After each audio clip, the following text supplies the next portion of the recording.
तीसरे देश से होकर आने वाले पाकिस्तानी माल पर प्रतिबंध लगाया जा रहा है। अधिकारी ने कहा कि सरकार पाकिस्तान से आने वाले सामानों पर कड़ी नजर रख रही है और यहाँ तक कि 2 मई की अधिसूचना से पहले जो खेप पारागमन में थी वो अभी भी प्रतिबंध के दायरे में आ गई है। दरअसल दोस्तों, एक सरकारी अधिकारी ने इंडियन एक्सप्रेस को बताया कि वित्त मंत्रालय के अधीन तस्कीर निकाय जो कि राजस्व खुफिया निदेशालय ने पाकिस्तान से आने वाले उन माल को रोकना शुरू कर दिया है जो संयुक्त अरब अमीरात जैसे तीसरे देशों के माध्यम से भेजे जा रहे हैं।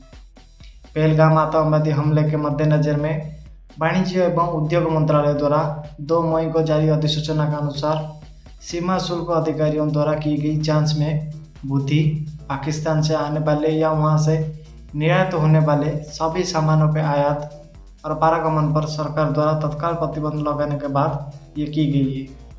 अधिकारी ने कहा कि सरकार पाकिस्तान से आने वाले सामानों पर कड़ी नज़र रख रही है और यहाँ तक कि 2 मई की अधिसूचना से पहले पारागमन में मौजूद खेप भी अब प्रतिबंध के दायरे में आ गई है। सामान्य परिस्थितियों में समुद्र में पहले से मौजूद सामान के लिए अपवाद बनाया जाता है। अधिकारी ने कहा कि जब भी संदेह होता है तो कस्टम विभाग कार्रवाई करता है। कुछ बंदरगाहों पर DRI ने कार्रवाई शुरू की है। उदाहरण के लिए एक पाकिस्तानी झंडे वाले जहाज को डॉक करने की अनुमति नहीं दी गई। व्यापारी व्यापार घाटे का दावा करते हुए अधिकारियों से संपर्क कर रहे हैं, लेकिन जांच बढ़ाने के लिए एक सख्त अधिसूचना की आवश्यकता थी। अधिकारी ने कहा कि तीसरे देशों से आने वाले सामानों के मामले में कभी कभी केवल मूल नियमों के आधार पर पाकिस्तानी मूल की सामानों की पहचान करना मुश्किल होता है। हालांकि लेबलिंग सत्यापन के माध्यम से बारीकी से जांच करने पर अक्सर उत्पाद की वास्तविक उत्पत्ति का पता चल जाता है। अधिकारी ने कहा कि संदेह है कि पाकिस्तानी खजूर और सूखे मेवे UAE के जरिए भारत में आ रहे हैं और इस मामले को अमीरात सरकार के समक्ष उठाया गया है। अधिकारी ने कहा कि UAE ने उत्पादन के आंकड़े दिए हैं और ये दावा किया है कि वो खजूर और सूखे मेवे भी पैदा करता है, लेकिन सख्त अधिसूचना के एक निवारक के रूप में ये काम करती है। यहाँ तक कि अन्य देशों को मानदंडों को तोड़ने से बचने के लिए प्रोत्साहित करती है। 2 मई को प्रतिबंध लगाने से पहले ही भारत ने पाकिस्तान के साथ सीधा व्यापार बंद कर दिया था। पहलगाम आतंकी हमले के बाद 24 अप्रैल को अटारी में एकीकृत चेक पोस्ट बंद कर दिया गया था।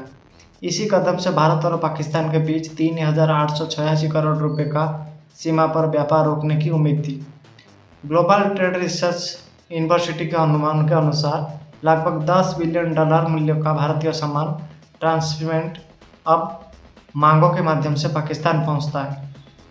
दोनों देशों के बीच तनाव खासतौर पर 2019 के पुलवामा हमले के बाद द्विपक्षीय व्यापार को 2018 और 2019 में 4,370.78 करोड़ रुपए से घटाकर 2022 और 2023 में 2,257.55 करोड़ रुपए कर दिया गया। हालांकि 2023 और 2024 में व्यापार फिर से बढ़कर 3886.53 करोड़ रुपए हो गया, जो पिछले 5 सालों में सबसे ज़्यादा है। उल्लेखनीय रूप से कुल कार्गो मूवमेंट भी 2018 और 19 में 49,102 खेपों में घटकर 2022 और 2023 में सिर्फ 3827 रह गया, जैसा कि डेटा दिखाता है। डॉलर के संदर्भ में पिछले 5 वर्षों में भारत पाकिस्तान का वार्षिक व्यापार लगभग $2 बिलियन तक सिमट गया है, जो विश्व बैंक द्वारा अनुमानित $37 बिलियन के व्यापार क्षमता का एक छोटा सा अंश है। भारत का कुल माल व्यापार $430 बिलियन है, जबकि पाकिस्तान का लगभग $100 बिलियन है।